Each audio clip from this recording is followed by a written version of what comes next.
Good evening. More fun. Joel, Adriana, Brian, everyone, if you can hear okay over the music that Tom picked, not me. Too late to change it now.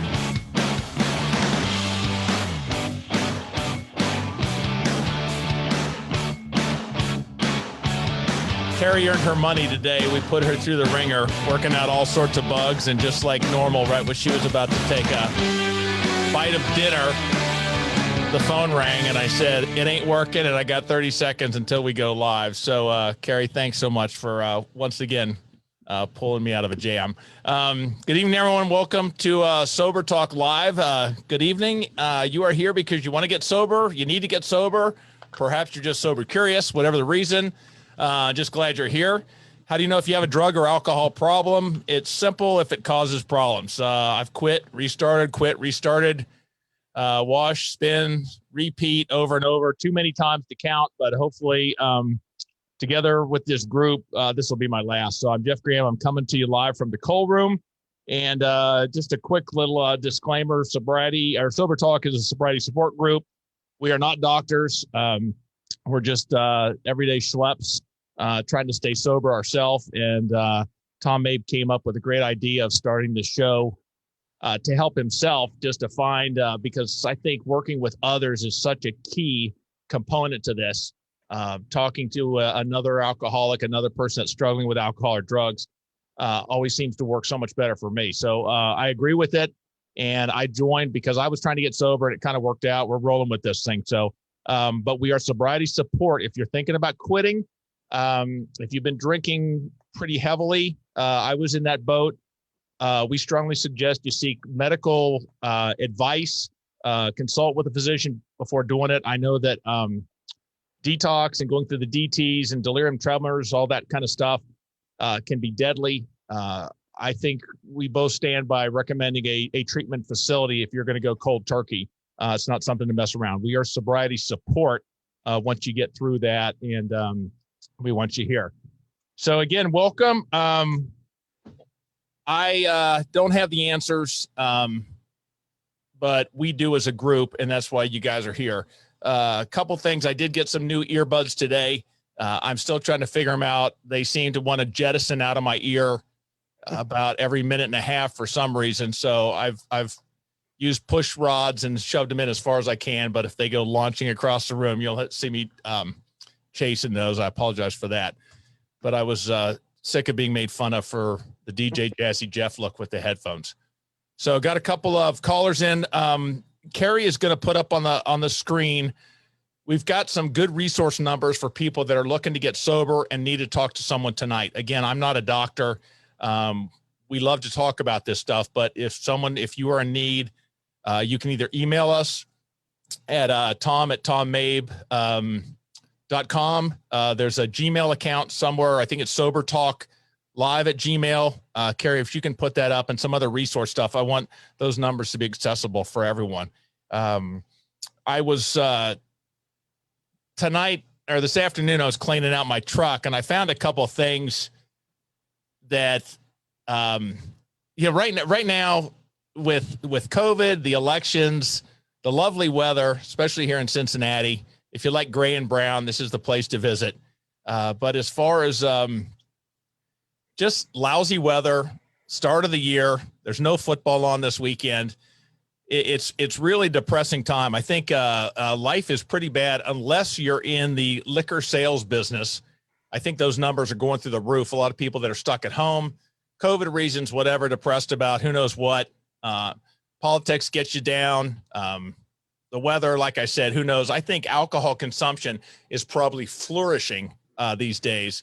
And I have a feeling that need for sobriety is probably going through the roof as well. So it's good because we need the more the merrier to help us get all through this stuff. But I was going through my truck, and I found a few things that some I knew I had, but kind of forget about. But I've got a partial sobriety survival guide, and we have the things, the phone numbers, and those kinds of what I should do. We practice the scenarios, play it out, think about what's going to happen, how you going to feel tomorrow, all those things. But I also have some hard things in my sobriety survival guide that I kind of chuckled at. I've got some golf clubs in my truck. I stink at golf. I haven't played around in probably close to 10 years, but it's something that if I'm having a rough day or whatever, I'm out on the road a lot. I have stopped before and just painfully smacked a bucket of balls just to burn off some of the energy that's getting in my head, causing me to possibly think about making some decisions I'd regret. I've got a collapsible fishing pole in the back of the truck. It works great. I've caught a lot of fish in the driveway. Have not used it in a pond yet, but I have it in the truck. There's some ponds around in the areas I drive that if I just need to get away, I don't plan to use them. I plan to have them in case I need to use them. I also found a Tupperware thing full of those red and white, those those hard candies that are kind of red and white striped. I don't know what, hold on here. There we go. Loose wire. What those things are called. But when those days when I remember an old timer in recovery telling me, I was saying, I'm driving around, I'm in a good mood, the weather's nice, and I'm just thinking, man, a beer would be great right now. And he said, hey, grab those things. You can get a bag for $1 at some of the quick stop shops. And it is, I put those in every once in a while, and it just gets my mind doing something else, gives my mouth something to do other than just salivating, thinking about a beer. And those things help. So there's a lot of, with, like I said, about the politics, the weather, all this crap going on in our lives. There's a lot of people that are probably new to sobriety right now. Hopefully are listening to us. You're going to run into whatever, but I wanted to talk to a few people tonight, but I kind of want to start a theme, and I'm asking for everyone's help. I want to put together over the next week or two the Sober Talk Live sobriety survival guide, and that can be just a list of things that you suggest the new person have on hand, that they have in their arsenal, whether it's just in their head or in their vehicle or in a purse, a backpack, whatever with them that would help get you through or help get them through the tough times. You can either put them in the chat, but and we'll get them out of that. I would also, Sober Talk Live, the Facebook page, please join that. It's a great place to just throw ideas, suggestions, good news, bad news, questions, whatever. And I'm going to put that up tomorrow just as a question to try and start getting some feedback. But I'd love to put together a list over the next week or two that just come from all of you. Of course, my ideas will be at the top. Tom's will be at the bottom, of course. But no, I just want to get an idea of some stuff that we can all use in that survival guide. So I want to get what has worked for you and suggestions you would have for that. So got a couple of I got a couple new people. One I wanted to bring on real quick. I'm going to ask to that, and I'm going to ask to start the video. Todd, can you hear me okay? I can. Good deal. Okay.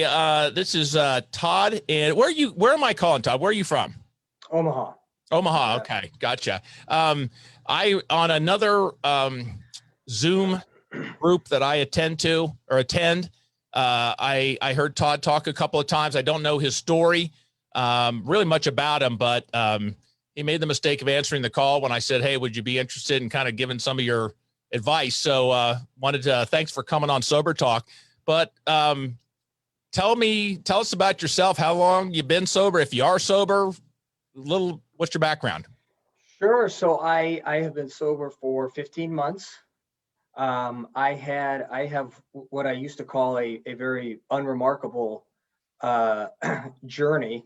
But I try not to say that anymore because the more I talk to people and the more interact and engage with this stuff, I think those of us with what we call, unremarkable stories are sometimes the ones that need help the most to get to the point where you admit you need help and you want help. Because I didn't have any, spectacular flame out rock bottoms. I had a lot of little to medium size rock bottoms, but I never had any significant external consequences from my drinking. I call myself, Todd, the howdy doody of recovery, because I've never, and thank God, I've never been in cuffs. I never got a DUI. I've dented cars, but I got off of this thing without losing my wife, without losing my kids, my job. I was a day away, an exit away. It was coming, no doubt about that. But again, I got off very easily. Yeah, and for me, I don't know if it was like this for you, but for me, that all that held me back for a long time, because I went through this. I had this stereotypical, really naive, kind of sheltered view of what an alcoholic looked like, and it was someone who rolled out. Right. It was someone who rolled out of bed and opened his bedside table and took a swig of vodka before he even brushed his teeth. And it was someone who lost his job or her job, or crashed his car, put it in a ditch, and had, the cops called to his house for domestic incidences and all that stuff. And none of that stuff really entered my life, but it took me a long time, longer than it seems like it should have now. But this is what you have family. Yeah, I've got a wife and 4 kids. Oh. And my oldest is 15. And so one of the things that really drove a lot of this for me was my kids were getting old enough to, they knew what was going on. They knew Dad and would be getting drunk when I was getting drunk. They knew when we were with friends, when we would all be drinking too much. They were picking up on that. They'd start making comments, and there were a couple of times where my kids saw me way too drunk, and that kids should not see such that. A great moment in our lives, such a proud, Oh, but there's everybody. Most people are familiar with the shame and the regret and the pit in your stomach feeling that I got over and over and over again. But man, when it's your kids, that hit me extra hard, and that hit me. That stayed with me, and that was one of the things I remember when I quit for good. I'd have this voice in my head saying, "Oh, come on, you can have a drink with dinner tonight, or you can have a beer on Friday night when you're done with work." And whenever that voice popped up, I always tried to go as quickly as possible. I go back to my kids, and what I knew, beyond a shadow of a doubt, that when you strip all the BS away, I knew I could not deny this. I couldn't lie to myself. I could not get away from this. I knew that if I quit for good, it would have a positive impact on my relationship with my kids. And once I shifted back to that, it kind of shut those voices down in my head pretty quickly. Because that stuff just, that hit me different. Did they come to it all and say, "Hey, Dad," or was it more just you could tell it in their eyes? No, they didn't come to me. There was a New Year's Eve where I came home. They were still up. Went down to the basement, talked to them. Didn't remember a thing about it the next day. And that always made my wife mad, believe it or not. And they'd make jokes about it sometimes with their friends, but which was made me feel like $1 million. But you know how kids are when they're joking about that sort of stuff. There's there's something at work there. So I know it impacted them, but they didn't come to me and say, "Dad, I think you need to stop." But it was enough of an issue that I knew it was impacting them, and I knew this was another thing I couldn't lie to myself about anymore. No matter how badly I didn't want that New Year's Eve to happen again, I knew it was going to happen. It may not happen next week, it may not happen next month, but it was going to happen again in the future. I wasn't trying to change how I acted the next New Year's Eve. My changes were, let's make sure the kids have something to do and they're going to be gone. Let's make sure that I have a ride, so my wife's going to drive, so I'll get the DUI. My goals were never about changing me. They were about changing what would see me or come in contact with, around me. But I wasn't going to change how my drinking on New Year's Eve. Yeah. I wish it was only on New Year's Eve. I'd probably still be drinking if that was the case. It was, any day. Yeah. But you know what I'm saying? It wasn't about changing me at that point. Yeah. Why are the kids still up at Right. 12:30 at night when I got home? It's not my fault. Why are they still up? I'm not going to vomit if you're sitting there staring at me. Okay. Go to bed. Right. Yeah. No, it was just, that was something that was always hard for me to get over was knowing I didn't think about this at the time. I've thought about it since I stopped, but with what other drug do we find it acceptable to abuse in front of our kids?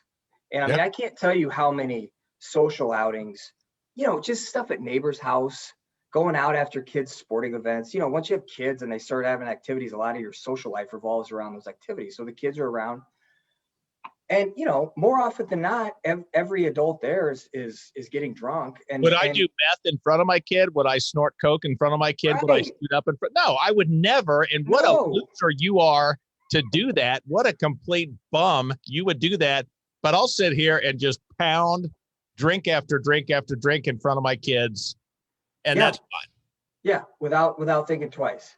It doesn't make any sense. But we do it. I did it all the time. I did it a lot without thinking twice.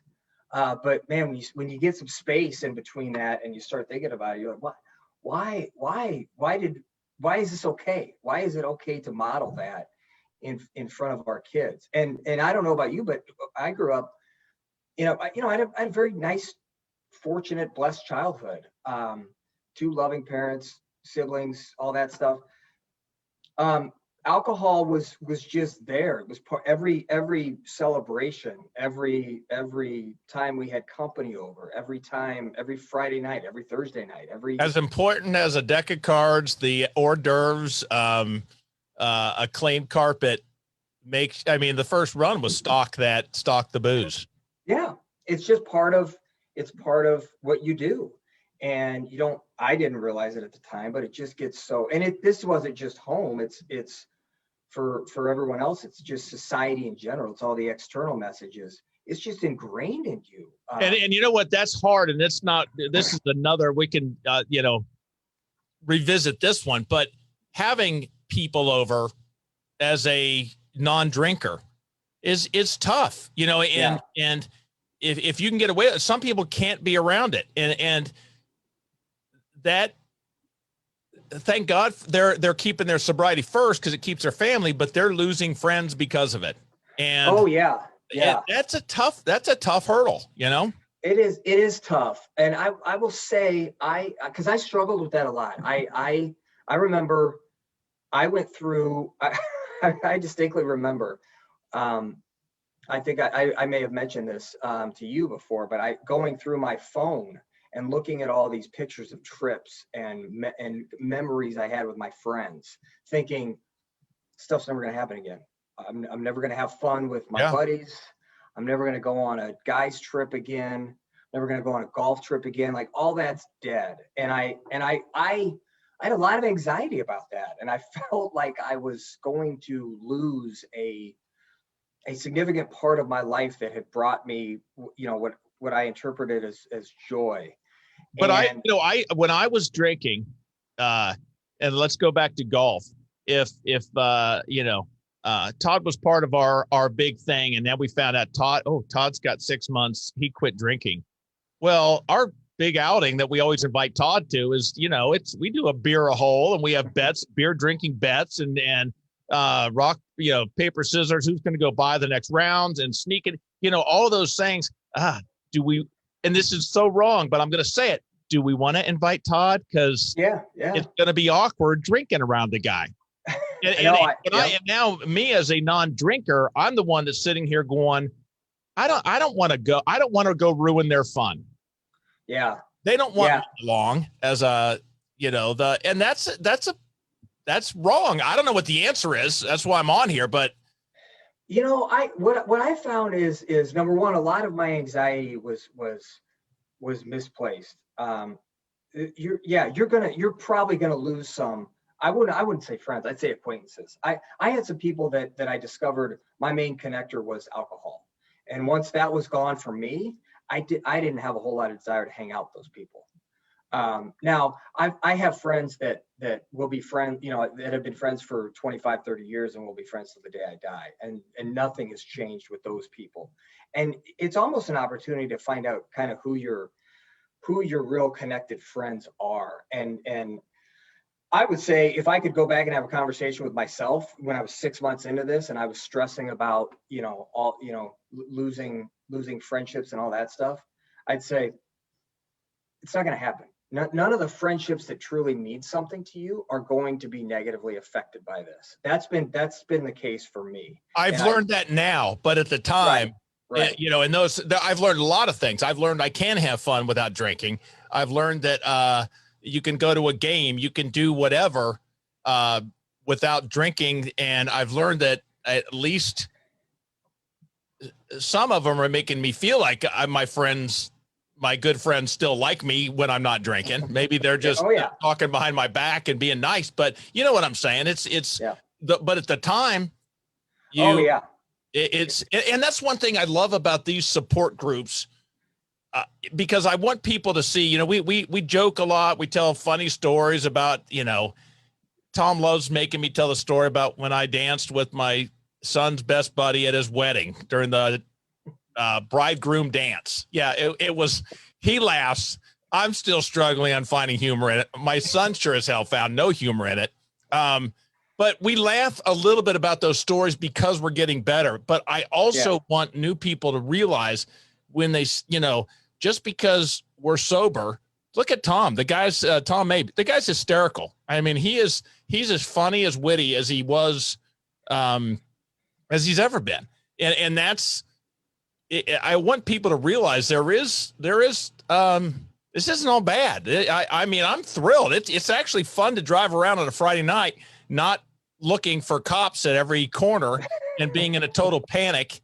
One of my kind of breakthrough moments was when I started realizing that I was enjoying things more sober than I had enjoyed them with alcohol. Things like going to play golf, things like going to a baseball game with my kids. Things like tailgating. If you would have told me 15 months ago that I would get to a point where I would enjoy, I would look forward and have more fun tailgating without having a drink than I would have doing my normal thing when I tailgate, I would have bet you $1 million. I would. Well, let me tell you, for anyone that's considering or thinking that not drinking, if they're considering this, imagine going to a concert and not having to get up, or a game and go urinate 38 times during the show and miss, as you're in there standing at the trough, waiting in line, hearing the solo that you really wanted to hear. They start playing it at this point. It's always the crowd going bonkers because I'm standing debating if I should go in the sink to get back to the game. Plus all the excuse me back and forth. Holy crap, dude! You just went. There's a whole and you're not paying $15 for a beer. Yeah, exactly. Yeah, so true. There are. But yeah, the truth is I really am enjoying things, and I'm also enjoying waking up in the morning and remembering it. I see people at concerts or whatever, and I feel sorry for them. I say, you know what? You're paying damn good money, and you have no clue. You won't remember any of this. But you're going to ask, did I have a good time? All right, I did. Cool. All right, I had a good time. That's great to hear. Let's do it again. Yeah, I don't remember it, but I had a good time. So how did you jump back? What made you say today's the day, and how'd you do it? So it was October 2020. The final straw for me was 2019. I'm sorry, 2019. Yeah. This is kind of interesting. We went to Scottsdale for a family friend's 40th birthday celebration. So it was her family, and I've known these people my whole life. Their parents are my godparents, and they're like sisters to me. Fun group. So it was their family, my parents, my wife, a couple other people, no kids. So it was going to be a fun weekend. We're staying at a nice resort, weather's nice, all that stuff. So Saturday night, we have one of those days where you're drinking by the pool. Everyone's having a good time. You're without kids. Long story short, I drink more than everyone else did, or I got drunker than everyone else did, because that's usually what happened. Dinner rolls around, and my wife is trying to get me, we go to this room that we have reserved for dinner for our group, and she's trying to get me to go back to our room because for some reason she thinks I'm too drunk. And I, of course, am like, it's fine. I'm fine. I'm fine. I just need to eat. Yeah, it's fine. I just need to eat. And then throw up. And then, drink to get that taste out of my mouth, and we'll be good. Yeah. But she said something during this. She leaned over and whispered to me. She said, "Your parents are staring at you." And I had this vague recollection of this. They were sitting across the table from me. And I was like, "What?" And she was like, "Your parents are staring at you." And I'm like, "Yeah, whatever. It's fine. Again, it's fine." So the night went on. I stayed for dinner. I managed to stay upright for most of the rest of the night. Spent 20 minutes figuring out if my contacts were in my eyes later in that night. But anyway, the next morning I wake up and I could not get that. I couldn't get that comment out of my head. And all I kept imagining was, I have a really good relationship with my parents, and they're not the type who would be like, "You are an embarrassment to us. You are ridiculous. You're a 44-year-old man. What are you doing?" But all I kept thinking about was them looking across the table at their 44-year-old son, who was ridiculously drunk, whose wife was trying to get him to go back to the room. And I had this, believe me, I was very familiar with the shame and the regret and the whole cycle. I'd done that so many times. But I couldn't get the idea that I had, the idea that my parents were looking at me and probably sad for me, and probably felt sorry for my wife, but just sad. I'll take angry over sad any day. Angry, yeah. I can live with. Sad, that's going low, but it works. That was it. And looking back, the couple weeks leading up to that had been pretty loose. I'd kind of go through, I could tell the drinking was escalating. I had been traveling for work, and I always drank more when I was traveling. I had a guys trip the weekend before that to a football game. That was a lot of drinking. So the month, 6 weeks before that had kind of, things were getting kind of loose. And I always, in the back of my mind, I always thought, well, if they get too bad, maybe that rock bottom will hit, and it'll force me to quit, which is kind of insane. But that was it. That moment with my wife saying, "Your parents are staring at you." I was like, okay, I got to do enough. I'm done doing this. I'm tired of the battle. I'm tired of the shame. I'm tired of how this makes me feel. The little bit of good I get that's left that I get out of drinking is so far outweighed by the bad that it's not a contest anymore. And it wasn't the hangover for me. I don't, people always said, do you feel so much better? And I drank easily bare minimum case a day every day of my life. I mean, really? for except the times that I'd tried sobriety, it was 364 days. I'll give myself the flu one day a year. I'll give myself a break or whatever. That it was at least a case, weekends more. I mean, and when I quit, I did not. Oh, I feel physically for me. It was just, I didn't suffer from the hangover stuff, which was, and going back to what you said about the rock bottom thing. how crazy is that? Because when you're saying it, I was like, wow, that hurts to even hear. But, you know, I'm good. I'm going to keep drinking because I haven't hit my rock bottom yet. Well, I didn't want to wrap my car around a telephone pole or kill someone or kill myself or whatever. That I was not wanting that to happen, but I was saying, you know, I'm good because that hasn't happened yet. So I'll keep drinking. And if that happens, then I'll stop. Wait, I mean, it makes no sense, but that's what we tell ourselves. And that's exactly what I told myself was, well, you know, none of that really, really bad stuff has happened. And then finally one day I was like, what? Why are you waiting for this to happen? Why are you waiting? You know, take ownership, take control. And I didn't come to this realization right that day, but about 3 months into it, I you know, that surrender that people talk about, I don't know if it's 3 months, it was around 3 months, but that surrender people talk about, I finally had the realization where I can't control this. I can't moderate it. I can do it for a period of time. I may keep it perfectly under control for a month. I might do it for 2 months. But not, I don't do it on a consistent enough basis. And the day I realized that I was just incapable of doing that, and that the only way to erase the negative effects of alcohol was to quit.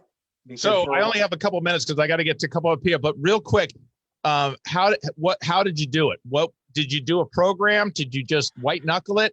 So I didn't do a program. I had in the past, I had done 2 periods of 3 months of stopping, of giving it up. And now when I did those, I had no intention of quitting for good. I just wanted to kind of reset, right, and kind of try to change my habits, because I was still in the mindset of, you know, I just need to moderate. I just need to change the way I drink. That's the fix. So at that time, I said, okay, I'm committing to another 3 months, and I'm going to wait and see what happens after that. But in the back of my mind, I knew this time was different. I wasn't ready at that point to say I'm done for good. So when 3 months came, I committed to another 3 months. And then sometime in between that 3rd month and the 6th month, I said out loud to my wife, I think I need to give up alcohol. And then it was like, had she been pushing you for this? I mean, saying, you're so much, Todd, I love you so much more this way. Why don't you let it go? Or she, for a while, she thought like I did, I just needed to change the way I drink, you know, which when I hear that, I'm like, oh, I'm good. I don't have a problem. Even my wife thinks I just need to. But my wife was the same way. And within 3 days, we both realized big mistake, big mistake. Yeah. So I'm back. For a while, she thought I was, you know, just giving up pizza, and I had to explain to her, I'm like, you know, this is a little more than giving up pizza. Yeah. And I think once we sat down, and once I went through kind of my thought process about how much I thought about alcohol and how much it drove my activity and behavior, and you know, that was kind of eye-opening to her. I just kind of assumed everyone thought like that. Yeah. You know, and I'm like, you mean when you're on your 4th beer, you're not planning ahead on how you're going to get your 6th and your 7th? Because that's what I'm doing. And so once she kind of understood that, she was more, she was like, okay, I can see where you're doing this, and this is a good thing. She will tell you I'm much happier now than I was. Yeah, I agree. I'm the same way. All right, hey, I got to get rolling. I could talk to you all night. Great stuff. I hope you're going to come back. I'd love to. We haven't even scratched the surface, but thanks so much. And you bet. We'll talk to you soon. All right. Thanks. All right, Jeff. See you, buddy. Take care. Have a good night. Bye-bye. You too. And this is also, just so you guys all know, this is our first night doing the Zoom thing. So we're kind of trying to pull this thing off. I'm going to bring up real quick. Got a younger for the hopefully here. Jordan, were you able to unmute yourself? Yeah, I think I'm good. Okay, good deal. Jordan, welcome to Sober Talk Live. You are a local boy. You're Cincinnati as well. Are you originally from Cincinnati? Yeah, I'm originally from Cincinnati, the Fairfield area. Okay. I heard your story over the summer, I believe. And I just, what I like why I wanted you to come on, because you're obviously a year or two younger than me. Easy. You laugh at the host, you're out of here, buddy. Kick you off. No, you're a young guy. I have so many questions for you, because and I know you were in the military, which hats off to you. Thank you for everything you've done. I know you hear that all the time, but it's true. We're here because of guys like you. But Mike, I want to hear where you were, a little bit about your story. But the question is, being your age and quitting is a whole. Everyone is still new to drinking in your age group. And it's such a mainstay of young life. You know, I have 4 kids that are, I don't know, in their mid 20s, and that's what they do, you know. And I that is a you've tackled some hurdles or some issues that I haven't had to, or I don't have to as a 56. I know you're thinking at least no more than 54 at the tops, but no, as an older guy, I don't have to, I'm not facing those kind of things that you are. So that's why I'm thrilled you're here. Give us a quick little background. What got you to where you're sitting right now? And how long you got all that good stuff? Alrighty. So I been sober for about 11 months now. Without a drink or drug, thanks to God. The biggest thing is honestly, what kind of got me here is just the same thing over and over again as I hear every day. That it's the same thing for all of us. We all think that we're going to make a change, and we all think that we're going to be different. And it was kind of ingrained with me at a very young age, and I got a little bit earlier start than most people. I grew up in a alcoholic household. How old are you now? I'm sorry to ask, but you're young, so too bad. I'll be 26 in June. Okay. And you have, what's your sobriety? How long you have? February 24th is of this past year. So you're coming up on a year. Will be a year. Okay. Yeah. Yep. So I got you, because I think the 5th will be a year for me. So yep. That stuff. So anyway, I mean, being young, it doesn't really have effect on me, I guess you could say, because I got it all out. I mean, I started around, I'd say like 14, 15 years old, drinking like on a constant basis, and then progressing into like marijuana use. And then once I joined into the United States Army, I kind of perfected my craft of drinking. Was it easy to drink? I didn't serve. Is it easy to get alcohol in the Army? Oh, I mean, it's just pretty much a big fraternity, and it's just a bunch of testosterone. So it's nothing but drinking and fighting. Yeah. See, I think it's lockdown, and how do you even get out to that? Just, I mean, besides Liberty Call would be the only time I would think you guys were able to even access it. Honestly, everybody's pretty much either an alcoholic or borderline alcoholic from my set of group of friends. And it's also, I thought it was a lot easier to find drugs on base than it was off base. That was the first time I tried any hard drugs, was when I was in the Army. I feel safe. I feel very safe now as an American. No, I'm just kidding with you, but that's crazy. Well, we got to be a little bit crazy to do what we do. Yeah, hands down. But and you deserve to have fun. Don't even. I'm just joking with you. Yeah. But I think the biggest thing was it kind of just there's so many different types of people and everything like that when I was in the service, and it kind of just made us all come together. And the way that we came together was either with drinking or drugs or some type of partying, I guess you could say. And the biggest reason that I'm even sitting here today is just because of the simple fact that I have a loving and caring wife and a little one on the way and a little one here. And I also I reached the point, I mean, I reached a pretty dark bottom with my second OVI. I had just gotten my party plates off and my license reinstated from my first, and I got my second a week later. What are party plates? The scarlet plates that you see driving around, the scarlet yellow plates in Ohio. So those aren't New York plates. Those are just some very few. God, I'll start seeing them now everywhere. Now that you mentioned it, I don't think I even noticed that. I probably just thought they were out of state plates or something. Yeah. I always thought they were New York plates until I had them on my own car. See, I'd be putting New York, I love New York stickers on my car and whatever to make people, oh, he's just a New Yorker. And, it's always something to make yourself look better. At least that's what I've kind of seen to notice about myself. Was your wife a drinker, or is your wife a drinker? No, honestly, she, I mean, she was a little bit like when we first started dating and stuff like that, but she's not really a drinker at all, to be honest with you. Was she So, down on you? Was your drinking progressing to the point where she oh, was I saying, mean, I was terrible. I mean, just disappearing for however long, not coming back home, and then when I did come home, I mean, who knows how long I had been gone, where I'd been, and it was just, it was killing myself, and it was also killing our relationship, yeah, and I mean, I could see it happening right before me, and I wanted to stop, but I just, at the end of the day, for some reason, I couldn't, and it took a jail cell to do that for me, and I am forever I great. was the king of who am I hurt? I'm not hurting anyone. I'm just sitting here. Well, you're not with them.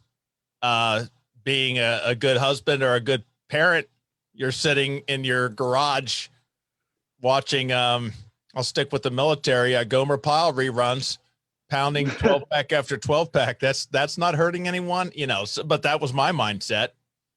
I actually had shared the other day in like my recovery program, and the thing was, I said I was almost like a bystander. It's like I was present, but I wasn't present. I was physically there, but I was never truly mentally there for my family or for anybody else except for myself. And the only thing that was there mentally for me was the next drink in my hand, or well, however close the fridge is going to be today. Yeah, yeah. So how did you what got you 11 months ago to what was there a single event? Was it being in jail? Did you I just think it was honest. I mean, I think it was just everything building up to it. I mean, I grew up with an alcoholic father, and like I kind of realized that I became that exact person. I mean, he has 3 or 4 DUIs, and I have 2 now.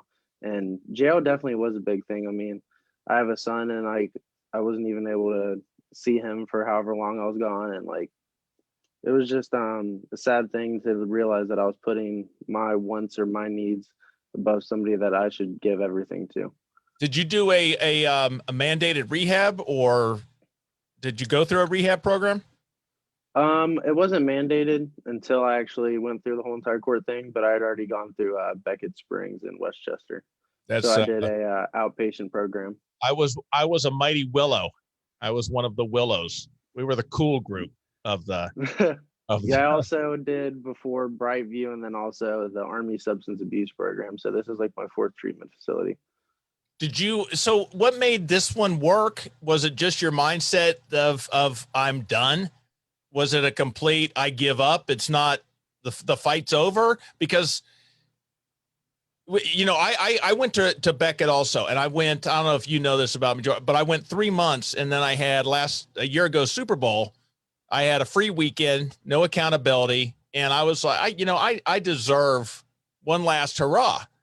And I realized that I hadn't gotten to that point. I didn't know it until then, looking back, or till now, looking back. But I was still at I gotta quit. I need to quit. I should quit. This is bad. I really ought to quit. Well, it wasn't until that weekend when it hit the fan for me that I said, I'm done. I don't have the options are out. Yeah, I think the biggest thing for me was just like you were saying, I was just out of options. I had nowhere else to go. I mean, I had completely destroyed every relationship in my life, and if there was even anybody left, they weren't going to be left for long. And I could actually finally see that. I think I just finally had to be broken enough to find hope in that brokenness, and that's thank God I did. But Yeah. that was the biggest thing. I think I just had some people have different bottoms, and I like to think that mine is low, but I've heard so many crazy stories out there. It actually makes me so much grateful and shows me so much Oh, hope yeah. that I was able to stop when I was and how young I am. I always wonder why people, say that multiple rehabs. It's like, well, why did the last one work? What was different? Was it the rehab that was different? Was it your mindset that was different? It always interests me, I think it was honestly my mind state. I think every rehab place is kind of the same. They kind of just go through the steps, and there's different people there and stuff like that. But at the end of the day, I think it's all kind of the same program, if you could say. they like you have your groups and you have your discussions and all this stuff, and you watch your movies, and like you watch My Name's Bill W or whatever you watch at your treatment facilities. And I kind of just thought it was all the same, but I think at the end of the day, it just had to come down to my mind state. Uh, I I was out of options. I was broken, and I was bewildered for the first time. I didn't know where to go. And I used to always just think, well, it's gonna be all right. I'll just go to the bar. And I thought I always had a home in either a bar or a drink or wherever it was wherever I could get my fix, whether it be drugs or alcohol. And at that point, I just kind of realized like maybe I'm just sick and tired of being sick, and I I just couldn't go on no more. I mean, I knew it was either killing myself and killing my family to watch me go through it, and I deserve better, and so do they. So I think for me, I think I have a nervous laughter, a nervous make a joke versus facing something serious. And I think it's probably not till you just said this, but I think I ran out of funnies or something to laugh about with the situation.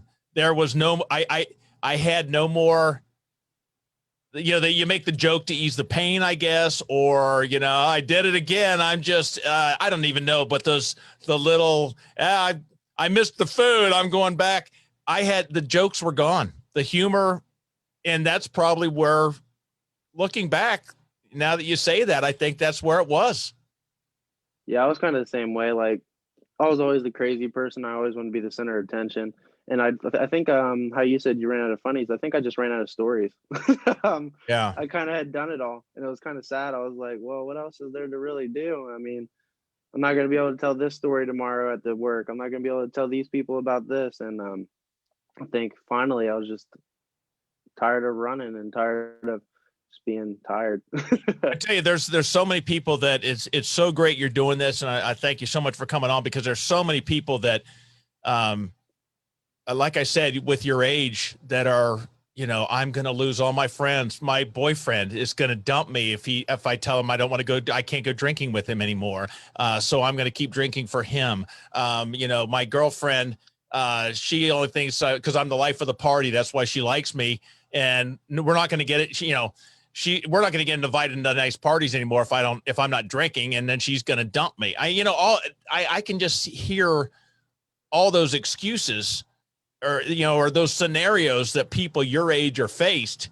Well, for me, well, my kids might just say, we're done with you, we're leaving. Well, my kids moved out. Now they're local, but don't get me wrong, but they're not, it's a lot easier for me than someone your age with what I have to face. Plus, your age group, look at every commercial. The commercials are all about, you don't see people drinking, Orange Crush on the commercials that have people your age in them. It's like, oh, well, Jeff's 56. Everyone's kind of grown up by that point. So it's more of, it's a less of a pressure thing. And I just think you've got probably so much good stuff, and the fact that you seem happy and strong. So because I know you're an AAer as well, and I went through Beckett, same place, but I mentioned I was a Willow, the Mighty Willows, but Yeah.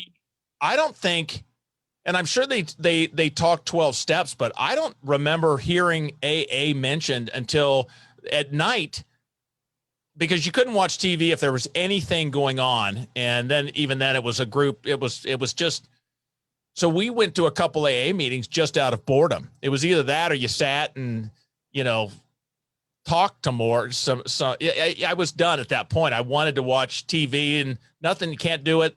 There's a meeting going. So we would go to the AA just for that. And then my first AA meeting out of rehab was because a couple of the guys wanted to get for breakfast and said that I'd gone through the recovery with the rehab, and hey, we're gonna go to an AA meeting and then meet for go to breakfast. You want to join us? And that's what got me in, and I stayed. Yeah, for sure.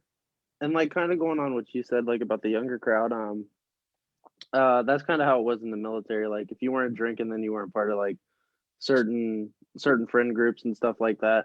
And that's, like I said, when I perfected my craft. And when I kind of got out of the Army, I mean, I didn't really, I mean, I'd go out and go out and drink and stuff like that with people from work. But at the end of the day, like, I just kind of wanted to drink by myself. It got to that point. It was sad. It was, and I just, I didn't really care about that stuff as much. I have two kids. I'll be having another baby in April, and then my son now, and they're way more important than anybody that's going to try to impress me. Especially now. Before, I was always trying to impress everybody and stuff like that. But at the end of the day, those people are gone when you run out of weed, or you run out of coke, or you run out of the alcohol, or the money to buy the shots. And then also, like you were saying, like with like AA, I just felt that sense of cohesion and that sense of that fellowship. And I've made friends that I hope I can carry on for as long as I can go. And they're just really good and grateful and caring people. $20 says they'll be your friends for a lot longer too. Oh, easy. Yeah, the one thing, and maybe it's the military, but you sound like a guy that's mentally strong versus me, who's so insecure. You know, you sound like a guy of, hey, if you're not, you know, I'm fine without you.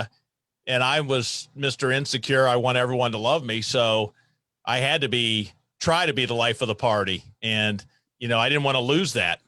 But yeah, towards the end, I preferred my dream weekend. If I could have it made, it would be a house to myself, some good games on, some frozen pizzas in the fridge.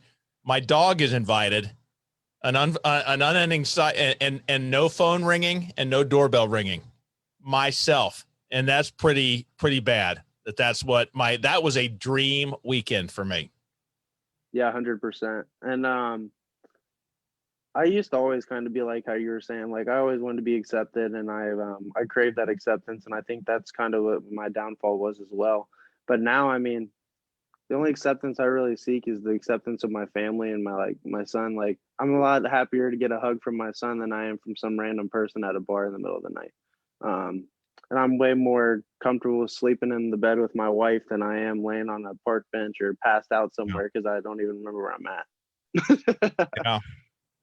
Well, you got, you know, I really hope you keep doing with what you're doing and being on shows like this and coming back on here, because people need to hear what you got to say, because it's, you know, with newer people, I know when I came into recovery, if you said there's a guy over there that's got 38 years, or there's this guy Jordan over there that's got a few months, who do you want to talk to? Well, it's obvious the guy's got 32 years, has all the experience. I want to talk to Jordan that's got a few months, because he's probably going through. He can probably remember what it's like to be a loser like I am. You know, I mean, he's not going to judge. I don't feel as judged as much. And I think you can do so much. And I know that's, you know, that's where they always, and AA really pushes this. And I agree, you know, the best way to keep it is to give it to someone else, or, you know, to share with another. You know, the best way to keep you sober is to help another alcoholic. And I've talked with some people that are in the program, and, oh, didn't we already read this story? And yeah, okay, but you're getting to the point now, the second phase of recovery, which is now the fun part, where you got to go out and start talking to some other people. You know, well, I only have, you know, you've got a lifetime of drinking experience. You have more experience on what hell from drinking, the hell that drinking brings, than any doctor. You know, unless it's a doctor that also is an alcoholic at the same time. But some guy that studied in college, I know a hell of a lot more about how being a struggling alcoholic, what it's like. I know the emotions that he has read about. He's not lived them. I get more out of talking with someone like you than I ever would out of, you know, that. And that's critical for this. So, yeah, so what was, what's your, it sounds, you sound like Mr. Cool, Calm, and just, you got it. You're Mr. Smooth, and you're ticking me off about it. But what is, so you come across a guy that has no temptations, never even thinks about having a beer anymore or whatever. So either you're putting up a good front, but what are your tools for getting through? Because there's people right now that are hoping to not drink this tonight or this weekend, not worrying about, a year, like, no, I'm just trying to get through tomorrow night or this weekend without drinking. What are your tips? Because we talk so much in AA here all the time, working about your problems, your inner demons, the reasons you drank, all that, all the turmoil, who you are, your regrets. Yeah, that's fine, but I'm just trying to not drink today or tomorrow, and that's going to be a little bit of a white knuckle scenario for people. What are your tools that work for you, or what do you suggest? I think the biggest thing for me, honestly, I mean, I still do have the urges and everything like that, but I just play that tape back every single day in my head. What do you And me mean? getting Give me details. What do you mean? so like me playing the tape back and me getting arrested, like, yeah, it starts out fun. It always starts out fun, at least we think it does. But at the end of the day, you play that tape out, you either end up in jail, you end up not being able to stay at your house, you end up not being able to see your kids, you end up being the dude that passes out at the party and gets something drawn in his face, or just being a humiliation to yourself. And that's the biggest thing that works for me, just not forgetting the past, because it's still so close, and like it's still I'm still very fresh in my eyes. And the thing is even though there's some people that might have 2 months, there's something that I can learn from everybody. And the biggest tip is just to talk to people, just to get to know people, because anybody can impact your life. And the biggest thing is just to humble yourself. I I was a think it's very, just that talking to people. I was very egotistical, and I was like, oh yeah, like I'm the biggest, baddest person. I'll beat you in chugging. I'll drink all night, and I'll do this and that. And at the end of the day, it's just because I was insecure about myself, and I couldn't kind of live with myself at the end of the day unless I was that person. Um, so I just strive people, just be somebody else, be somebody that you're actually happy with, and not that other people are going to be happy with. Yeah, that's the playing it forward thing, and this is where I struggle because um in my house I got pictures here on my wall of my dog who died a year ago, 2 years ago, whatever. And every picture I have, he's smiling, he's looking cute, he's wagging his tail, he's begging, he's rolling over. Um, the memories that I have all over my wall of that dog, every one of them is a happy, good memory. Those are what I see of. His name was Maverick, and I look at the pictures I have right here. Oh, he's cute as hell. Look, oh my God, what a cute. Every picture brings back a smile. I don't have pictures of him taking a big dump on the rug. I don't have a picture of him chewing up the only remote to the TV, and now I'm stuck watching Maury Povich when I can't put on the game because he ate the remote and I'm ready to kill him. I don't have a picture of him growling at me. I don't have the negative pictures. So the only memories I have in this room in here are good memories, but there were plenty of bad ones too of what he did. And that's my mind with drinking, where I struggle because my memories, the memories that I have in my head, the easy ones to see are the happy, the fun of drinking. Oh, that time, the game. Oh, remember when oh my God, that concert. Oh, that was the time. Oh, it was such a we're rafting with beer. Hey, the pictures of me throwing up, the picture of me hungover, the picture of me getting a DUI or whatever, getting yelled at. Those pictures are buried in my head. They're not easily seen when I open up the memory thing. When I think of beer, let's look at memories. I gotta dig, and this is where I struggle. I gotta dig to find the crap memories. The happy good ones are right there they're all over my wall I don't even have to look for them. The ones that I need to remember are buried in a trunk way in the back. Yeah, and I think that's just how our alcoholism works. I mean, it's always plotting, and it's always working against us, and it's always wanting to get us back on that other side of the fence. Yeah. And that's what I've even started. There's a lady that goes to the meetings over where we're going, and she said that she puts pictures up on her fridge of herself when she used to just look absolutely terrible and she thought she looked great. So I went out and I found the worst pictures that I could find of myself when I was drunk, and I'm getting ready to put them up on the fridge so I can have that constant reminder every day when I go Yeah. get my milk or I go get my water. And because they always say like one day at a time and everything like that, and play back the tape, and there's all these little phony sayings, I guess, or corny sayings, but at the end of the day, those are the things that are going to keep you sober for a day at a time. You don't have to worry about tomorrow. You don't got to worry about a year from now. All you got to worry about is the next 24 hours at the end of the day. Well, that's such great advice. And it's like, and I struggle with this one because I know it's a trick when you say, hey, all you got to do is not drink today. No, you're going to say the same thing tomorrow. The truth is you're going to tell me I just can't drink for the rest of my life. Let's cut the crap. But that is true. Can I go a minute right now without drinking? You know what? I'll bet you, no matter how much I'm craving it, I'll bet you I could go, you set the timer, I could make a minute. Well, if you can make a minute, why not a second? And you got to get those small increments. But I love what you said about the pictures on the fridge. Yeah, and then somebody else had said the other day, they shared, and they had said, well, maybe I'll get drunk tomorrow, and then you'll see him the next day. Well, it's today. I'm not going to get drunk. Maybe tomorrow. Yeah. Free beer tomorrow. Don't worry about it. You can just don't drink today. We'll drink tomorrow, and hopefully tomorrow never comes. And that's with that same scenario. Yeah, I always free beer tomorrow, and you come back the next day, and the sign still says free beer tomorrow. That was the one that we always saw down in marinas. Well, look, Jordan, thank you so much for coming on. I'd love to have you back. I think you got a great message to give that people of all ages need to hear. We got to talk. All of us got to stick together. So hope you have you back. If you check out that Sober Talk Live, the Facebook group page, great place to join and just throw any thoughts, but another good resource. My thing is, I know you and I both come from AA, but I'm looking for anything and everything, and I'll talk to anyone and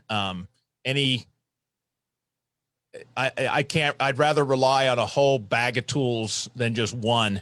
And hope that the batteries aren't dead in that one. I got to have backups ready to go. So thanks so much for being on, buddy. Okay. Yeah. Thank you. All right. We'll talk soon. Take care. Yeah.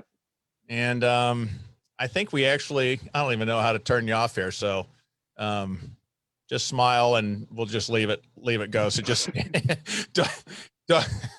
don't change yet. Don't take a shower yet. Wait till the thing goes dead. So just sit there and smile and look happy. Damn it.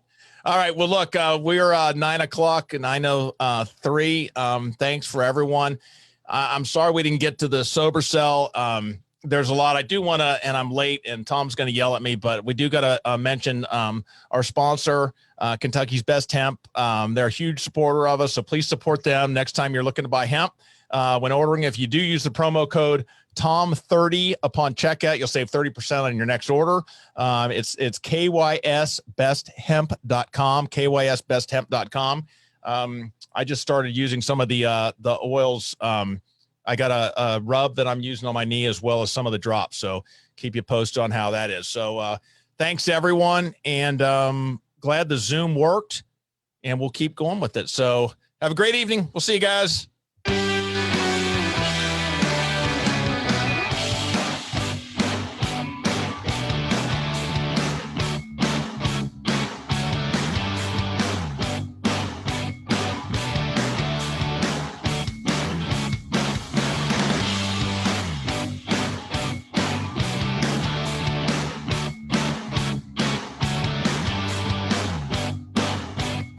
Dora, good to have you here. Randall, thanks. Kenny.